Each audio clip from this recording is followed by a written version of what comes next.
The brand new Raptors Today coming to you from inside Scotiabank Arena. Akil Augustine, the principal, Paul Jones, and of course the well-dressed Sherman Hamilton in the building talking Raptors brand basketball. And Raptors Nation still recovering from a tough loss. Despite being down bodies, the Raptors had a lead going into the close of the game. A big run by the Atlanta Hawks towards the end of the game changed things in overtime, of course. A couple missed layups and a play at the end of the game that, of course, has been shared all over social media. Let's jump into it, gentlemen, first off, with how the Raptors managed to lose a lead with about 2 minutes and a hair left on the clock. Jonsey, we'll start with you and your impressions of exactly where the wheels fell off the bus for the Toronto Raptors. I don't know if they actually fell off the bus, or you got to give the Hawks credit.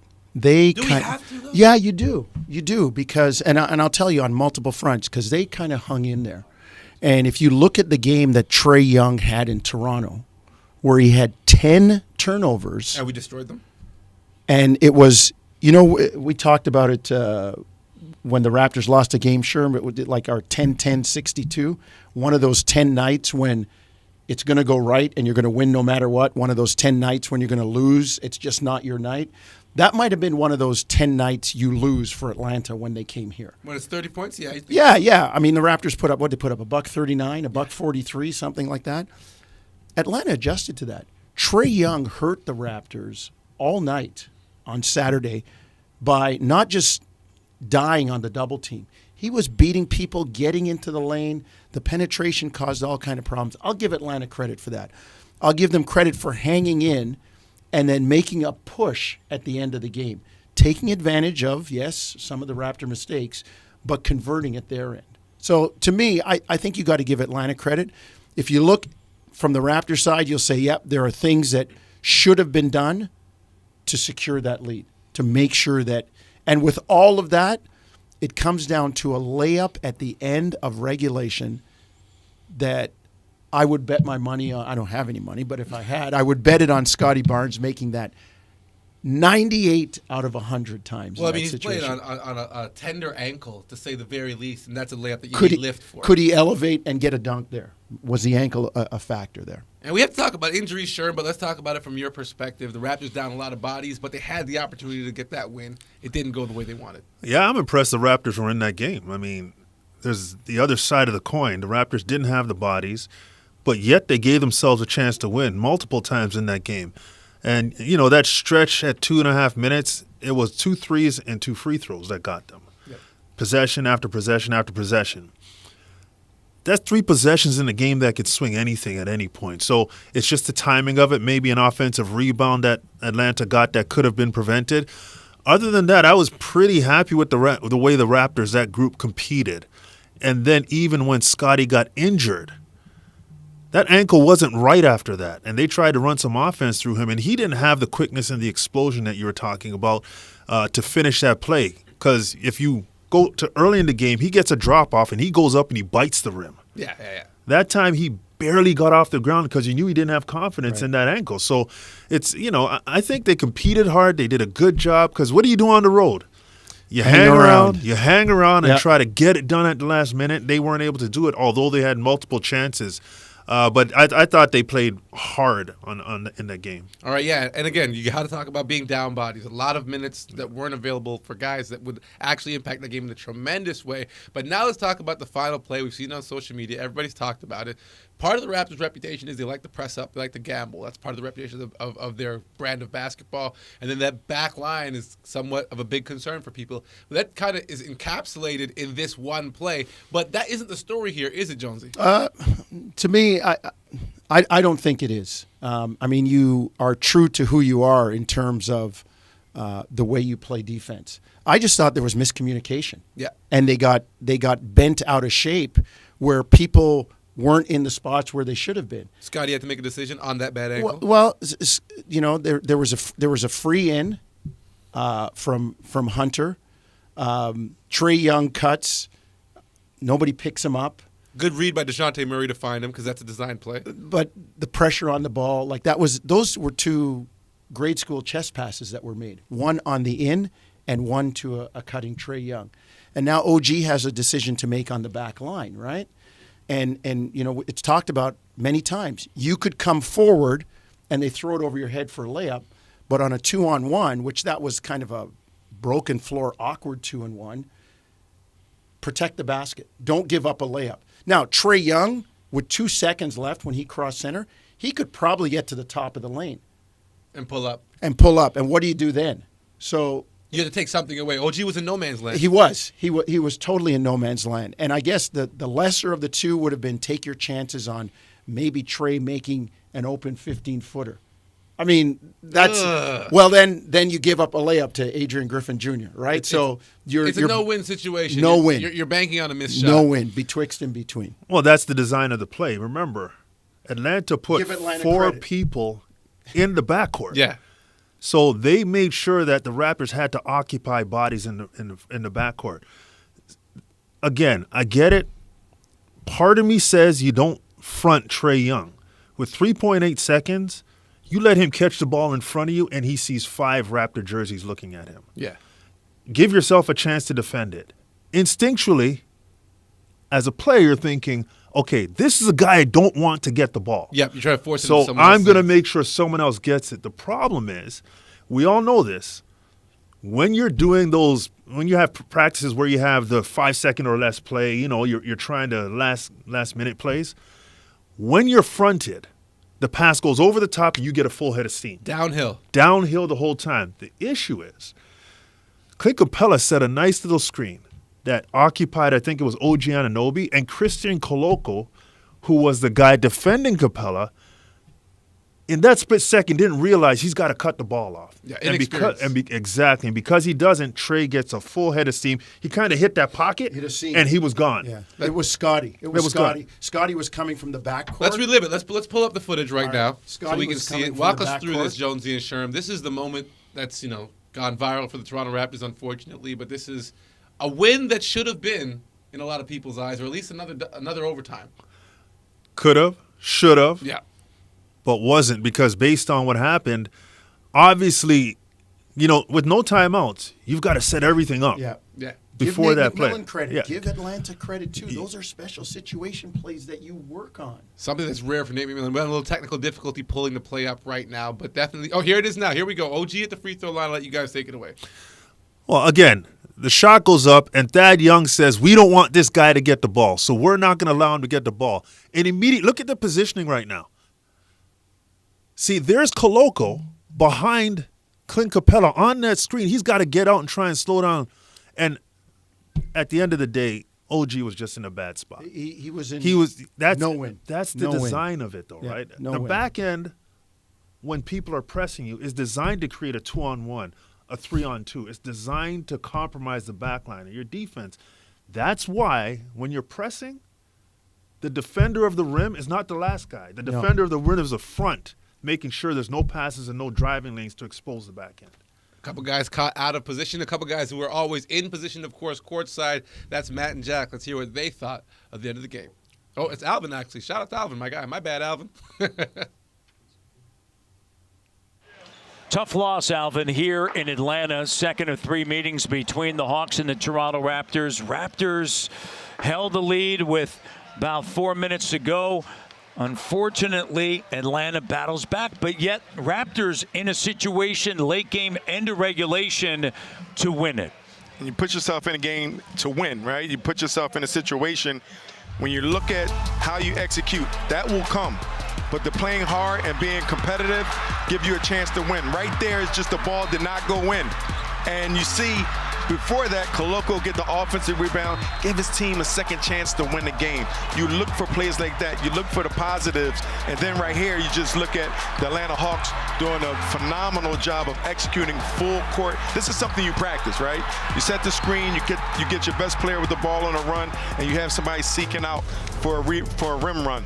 And the Hawks did a very good job, got behind the Raptors defense, and the Raptors almost had a chance with a depleted roster to beat a very good Atlanta Hawks team. I mean, let's be real.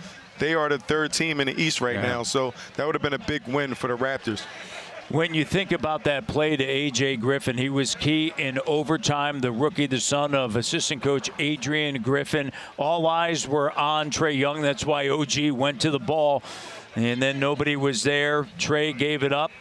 And Atlanta comes away with the victory. But this is now 2 consecutive. Remember when, everybody's talking about Scotty, and there's 2 consecutive games where Scotty Barnes has played exceptionally well. And he's being assertive, right? He's being decisive. He's just being aggressive with everything that he's doing. Everyone's going to panic because he has that ability, right? If he has 2 or 3 bad games coming in from his first year after being Rookie of the Year and then have ups and downs, that's the part of being a pro. That's the part of being a young pro and a very good talent. But tonight and as of late, he's been assertive. He's been taking the ball to the rack. He's been making the 3-ball at times, but he's still finding players and he's still defending. He had to defend Trae Young tonight. He had to defend Clint Capella. He had to defend almost everybody on the floor, and that's what he brings. So when you talk about what Scotty Barnes is and what he's going to be, he shows every night that potential. And now the next step is always being consistent with it. And all he has to do is be assertive and continue, I say it again, continue enjoying the game that you love. 3-game homestand for the Toronto Raptors over the course of 9 days. It begins this Wednesday against the Brooklyn Nets.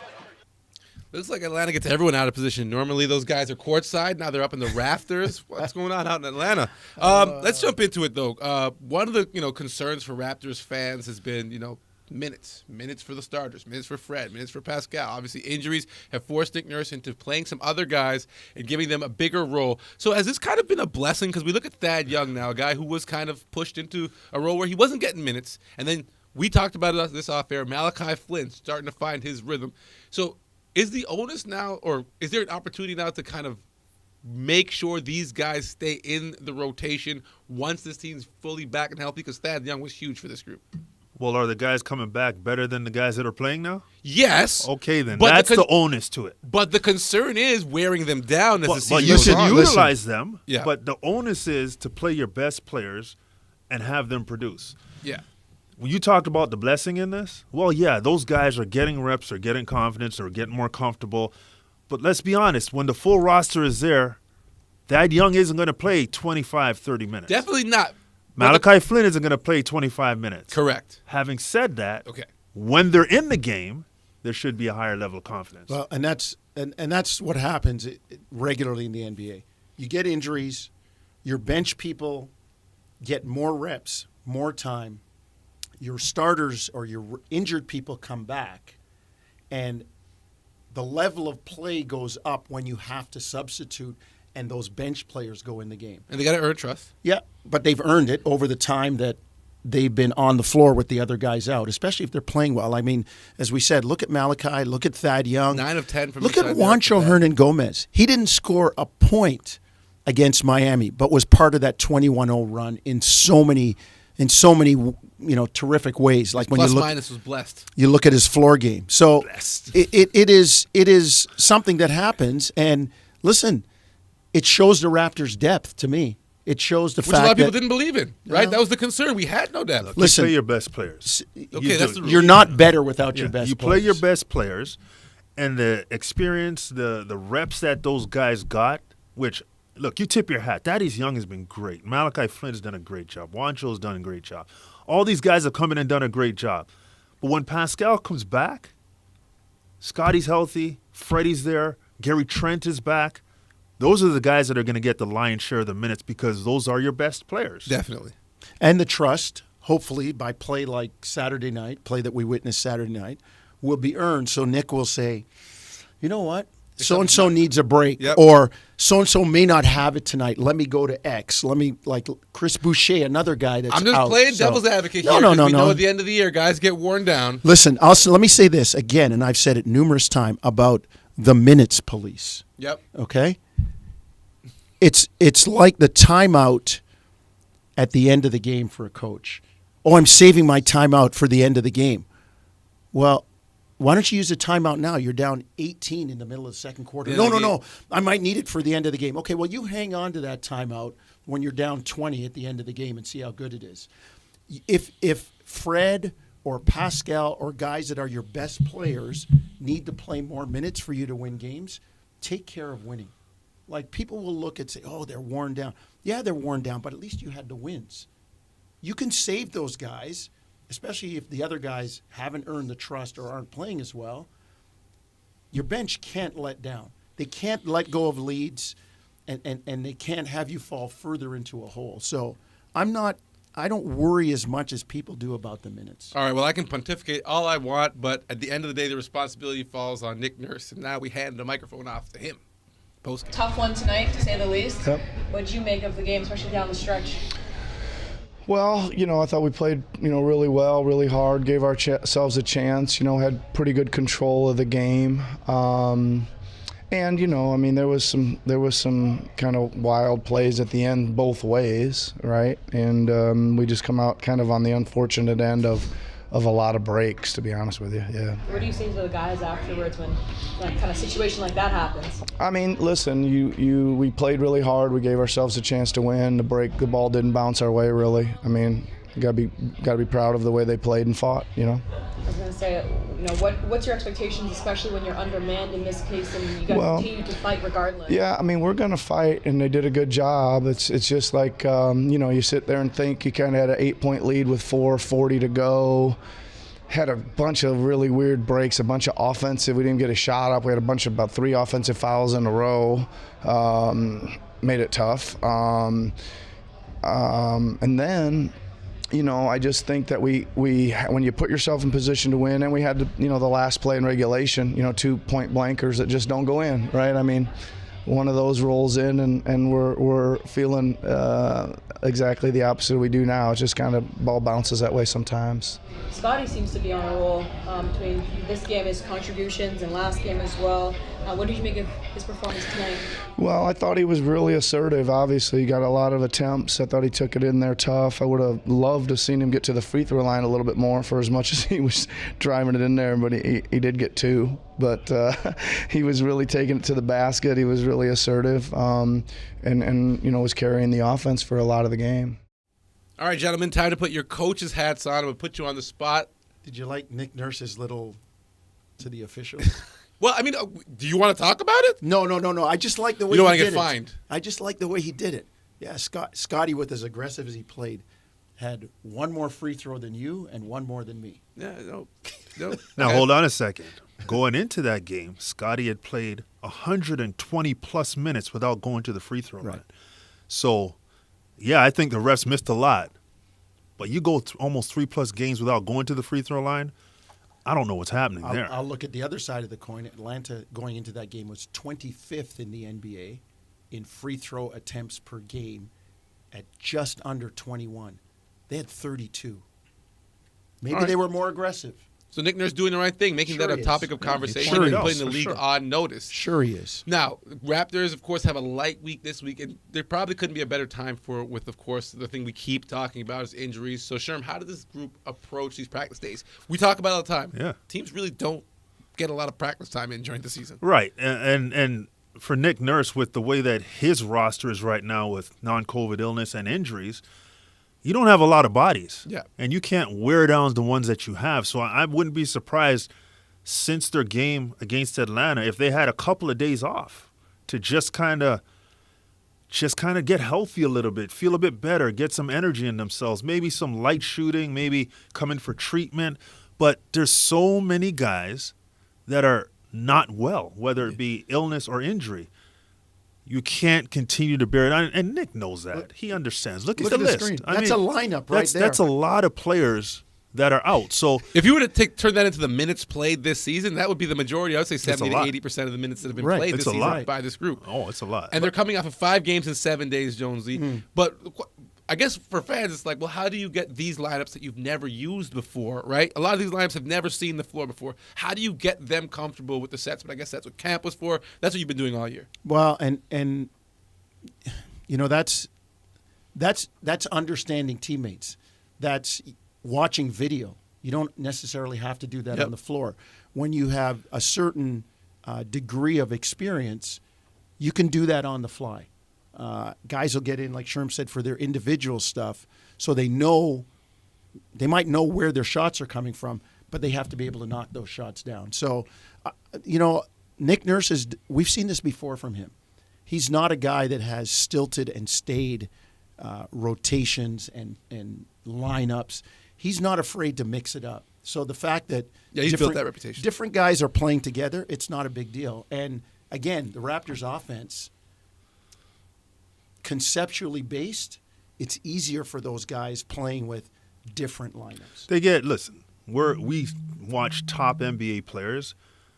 That 7th, 8th, 9th, 10th, 11th guy, these are good basketball players. Yeah. So their idea and understanding of what they need to do is usually there. Their skill sets are there. They work on their games. So I'm not surprised when these lineups are thrown together. And Nick's trying to be creative. And, necessity is the mother of invention. He's got very few options when it comes to his main guys. So he's got to try these different things. And I think that guys get in, they understand, they've gone through training camp and preseason, they know. So they're going to go out there and they're going to execute at the highest level that they can. So they're NBA players. They get paid twice a month. They're good players. They understand. They've been through some grind. So I'm not surprised to see guys execute. And the expectation and accountability that Nick Nurse and his staff gives those players, it doesn't let them off the hook because they're not playing. It's Right. We expect you to go out there and play the way you can play. And if you don't, there's a problem. That's Raptors culture, a way of doing things with expectations attached. You put guys on the floor, stay in your role. You're on the floor for this role. This is what we need you to do with this group to make us successful. Don't all of a sudden get out there and lose your personality and start going wild. Do what you do best. We have it all together. We have a unit that can. And I just think Nick Nurse really shines in these situations. He's so good at manipulating lineups, finding and trying different things on the floor to see what might work, what might not work, but he's not afraid. And these moments are really what shows you how good he is and how creative of a thinker he is when it comes to coaching. All right, we're going to give Jonesy a break while his phone blows up. But right now we're going to talk about two of the guys that, everything you guys just said speaks exactly to Thad Young and Malachi Flynn, who showed up huge for the Toronto Raptors against the Atlanta Hawks. Let's listen in. Thad, how do you process this one? Obviously, a tough end there. Yeah, it's just like you said, it's a tough loss. We got to just get past it, move on to the next game.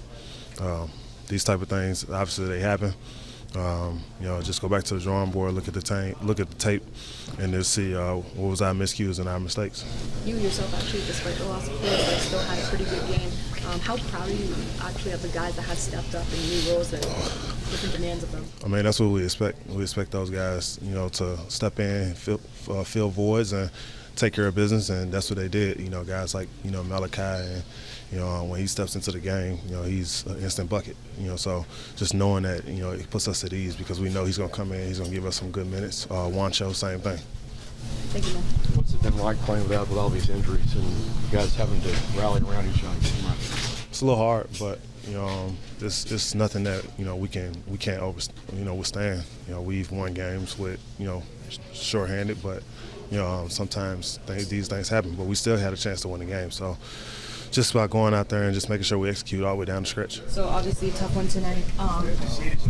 In games like those, kind of how do you process overtime loss and kind of tough finish? I think at first there's a lot of things going through your head. I think when you look back at the film, you see different moments in the game where you could have did things differently. But after the game, it's kind of hard. You just remember the last couple plays. Obviously, tough one for you. Interesting because you had a season high and also ended up fouling out. What did you make of your own performance today? I thought I did good. I thought I was aggressive. Didn't really pass up any shots. I think my teammates did a good job of finding me when I was open, and I made a couple shots. All right, now before we go around the league and talk about some big NBA subjects, we got to give a shout out to our brethren, the Toronto Argos, that winning MLSC culture continuing to extend, hopefully, fingers crossed for the Maple Leafs. But, Jonesy, I know you're a big CFL guy. Your impressions of what the Grey Cup winning Argos were able to accomplish, stopping a dynasty that was potential with those Bombers. Well, it's hard to three-peat, and it's only been done a handful of times in the CFL, even dating back to the early era. Before we got into the modern era, I've been an Argo fan it was the first football team I saw. I've been an Argo fan forever. I love the fact that in a league that's transient, CFL guys move all over. They try their hand in the NFL. Some of them come from the NFL, come from the States, come this way. That the Argos were able to go through some ups and downs in the season and come together and put it together at the right time. Like that game kind of epitomized the season, right? you start off okay, then all of a sudden you're back on your heels. It looks like everything's good. You're going to win. Then all of a sudden there's a face mask call on Smith. Yep. But he's the one that blocks the shot. And to me, from an athletic standpoint, the pure, unbridled, unfettered joy from Henoc Mumba when he was selected most outstanding Canadian, most outstanding player. Big pick. And he was looking for his teammates to come up on the stage. He said, I'm not here without them. Like, that part of it to me is what team is all about. I'm never on an athlete when they shed tears, because in that case it was tears of joy. And to me, I love the CFL game. The Grey Cup always comes through with being a close, exciting game. The conditions are part of it. Jeez, that looked cold. It was cold. I ain't playing in that. That looked but I tip painful. my hat to those guys that did. All right, speaking about another team that comes from the cold, of course, and that would be the Utah Jazz. Surprise, surprise, the Utah Jazz, number 1 in the West. Danny Ainge went there to gut that team. They thought they would be in the Wembanyama sweepstakes, right? Mm-hmm. And now you look at them, one of the harder schedules, Who most tanks, games. Who tanks? Boardrooms? Well, players don't. Players don't. Players don't. Players And and some people coaches. would have thought it was like a blip, right? You look at this team and you say maybe they just had a hot start, but you look at they had the most road games, one of the tougher schedules, and they're still doing it. Yeah, no, they're playing great basketball now. Mike Conley, he got injured, so we're going to see how they fare without him for a little bit. A big Yusuf Nurkic screen. Yeah, but, Lauri Markkanen has been a revelation for them. The guy has played outstanding basketball. Written off twice as a lottery pick. 100%. And he's kind of answered the call. And Jordan Clarkson he's a flamethrower.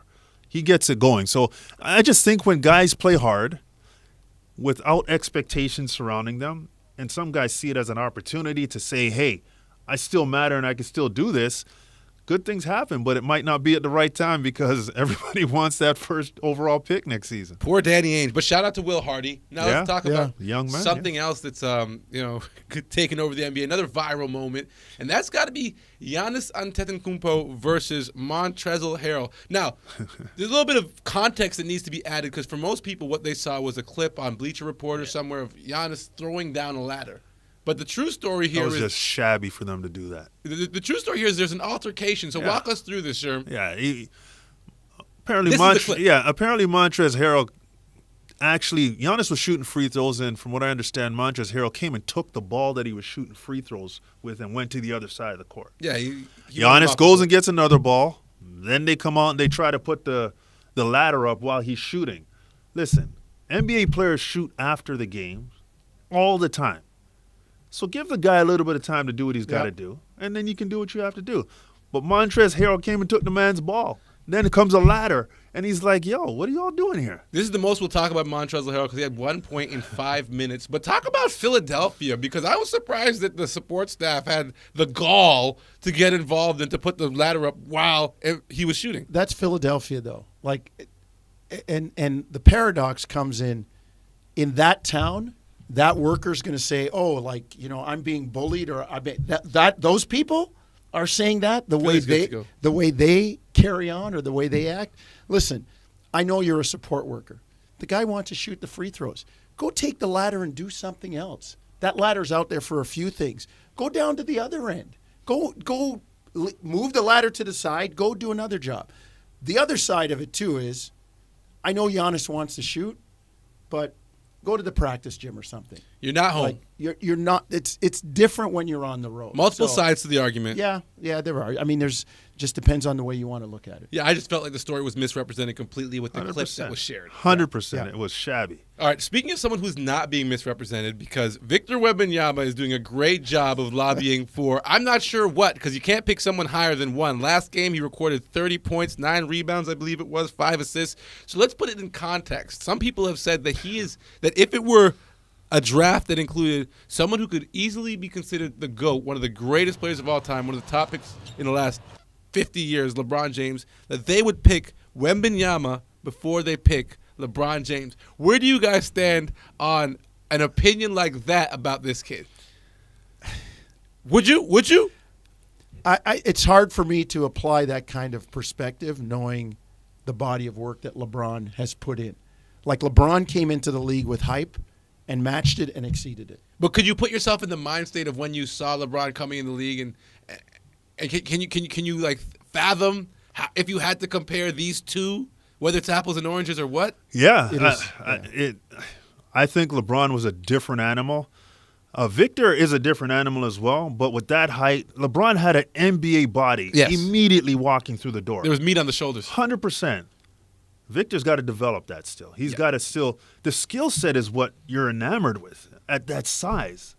At 7'3", 7, whatever he's 7'4", the ability to move the way he does. Get low, dribble through the legs. It's unbelievable. Moves like a 6-footer. I never looked at LeBron coming into this league and ever thought he was going to get hurt.